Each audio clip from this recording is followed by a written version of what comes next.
A special night at the Coliseum hosted by our very own Frank Malloy. Several sports stars are officially inducted into the Macon Sports Hall of Fame.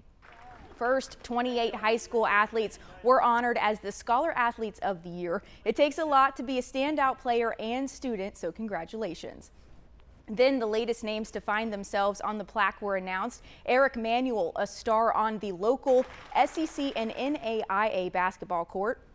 Gene Pollard, a dynamite on the diamond in the minors and at Lanier High School. Jimmy Seward, also a Lanier legend, but on the football field, he went on to play under the iconic coach Bobby Dodd. Jeremy Wiggins, current Northeast football coach, former Raiders star. He earned varsity letters in football, basketball, baseball, and track. Wiggins continued to excel at App State, claiming 2 national titles. He says sports can do a lot for a kid.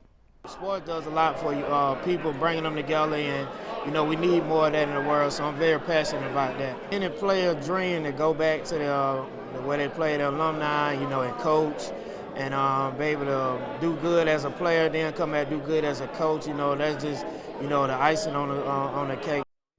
6 more Macon athletes have earned Hall of Fame status. Jimmy Crawford enforced the rules on the football field. The Central football alum worked his way up to officiating SEC games, spent 22 years on those sidelines. Kevin McMichael, known as the doesn't miss guy, has a keen eye and steady hand on the top of his field, skeet shooting at the local, national, and world levels.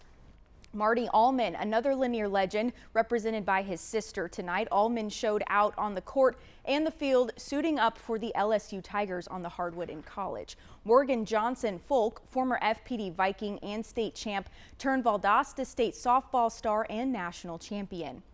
Randy Crawford is a local coaching icon. He's earned multiple titles through his 15 years of leading golf, cross country, and basketball. And Marcus Grant is one of the outstanding basketball brights from Macon. He played his way to stardom for the Chargers and then took his talents to Mississippi State. Grant was a standout player for the Bulldogs, earning co-captain and all SEC honors. Grant says he can't begin to explain this feeling. To be recognized as one of the great athletes from Macon and being inducted into the Hall of Fame is just, can't put it into words. The Hall of Fame class this year was so prestigious with all the athletes, and to be in that number is just, I can't even explain it.